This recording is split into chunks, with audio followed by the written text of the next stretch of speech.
Raquel, vous avez fait le reportage, on vous reconnaît, d'ailleurs vous êtes à la fois de face et de dos. Effectivement, on reconnaît par la taille des épaules que ce n'est pas moi avec la perruque noire, quand bien même on aurait pu le croire.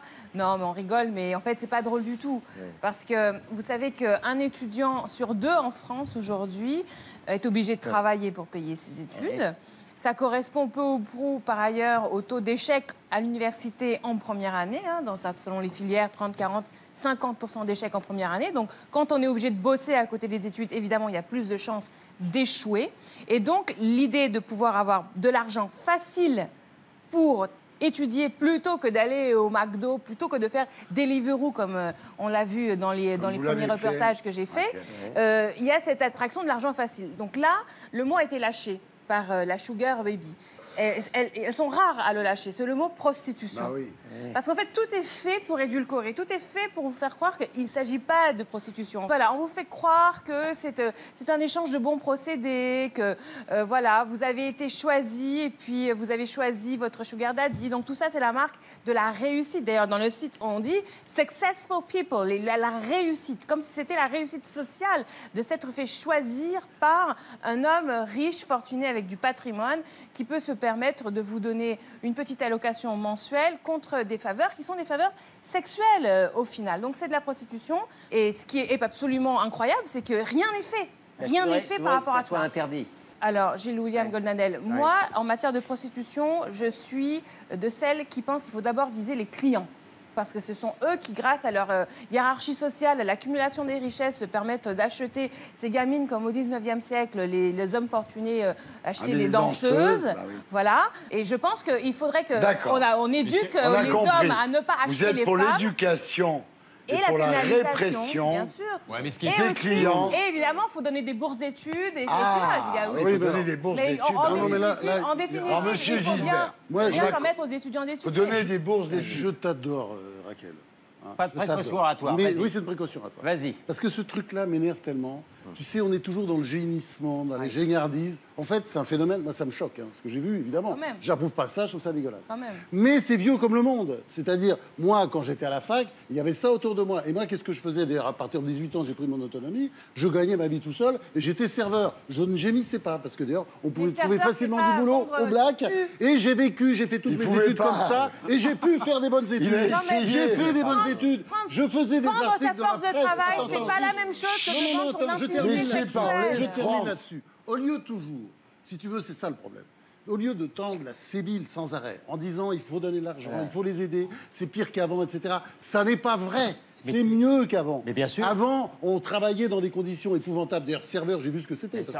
Je les traite différemment parce que je vois ce que c'était quand je rentrais le soir. C'est cette espèce de pleurniche. On pleurniche en permanence. Victimisation. En tendant la main, victimisation, etc.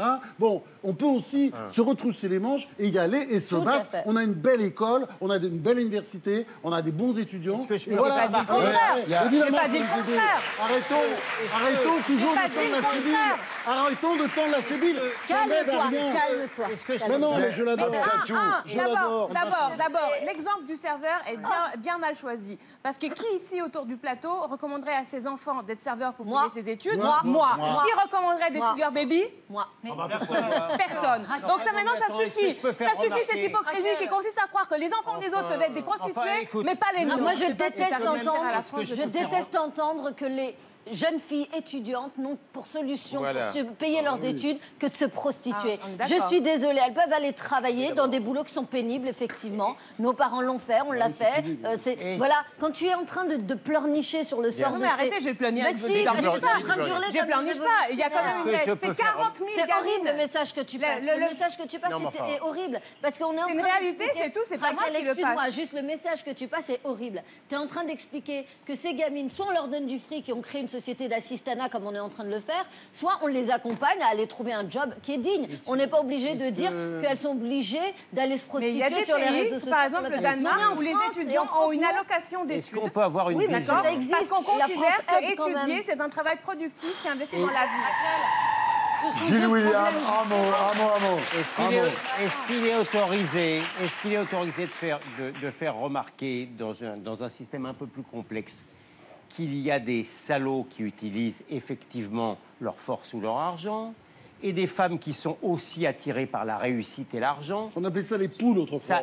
Ça existe également. Est-ce qu'on peut aussi faire remarquer, plutôt que le syndicat Sud interdise ce genre de pratique, il y a quand même une hiérarchie dans l'horreur, et je ne saurais trop vous recommander davantage de faire la chasse, par exemple, à la traite obligatoire des femmes sur les grands boulevards ou dans les maisons d'abattage. Là, c'est quand même la rencontre de deux volontés. Ce qui est gênant, c'est de mélanger deux problèmes. La misère en milieu étudiant, elle est indéniable et en effet, il y a une pauvreté terrible.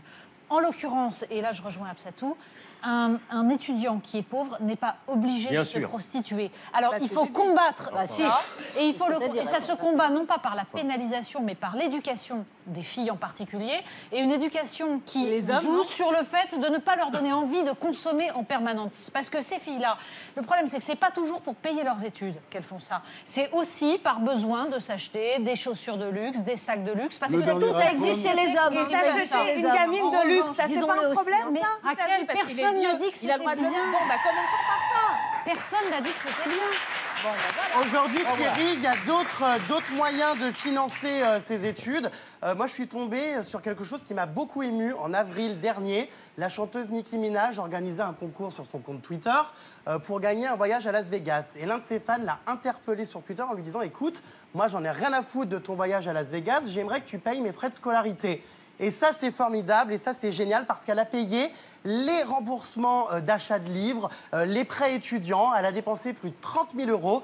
Donc la solution, finalement, au lieu de subir des humiliations et d'offrir son corps, eh bien, la solution, c'est d'interpeller vos stars préférées à tous les jeunes qui nous regardent sur Twitter pour financer vos études. Alors moi, à mon petit niveau, c'est vrai que je ne gagne pas le même salaire que Nicki Minaj, mais je suis prêt aujourd'hui, je le dis, à prendre en charge les frais de scolarité d'une Jérém Starlet qui me suit, qui est motivée, qu'elle m'envoie ses résultats, sa motivation, qu'elle envoie son dossier à la production. Tu prends mes gosses, alors ? Et je rembourserai ses frais, c'est vrai, ses frais d'université, ses frais de livres. Et ma foi, le dossier est lancé, qu'elle envoie, parce que ça, c'est une bonne idée. Mathieu, un mot. Mais moi, Mathieu.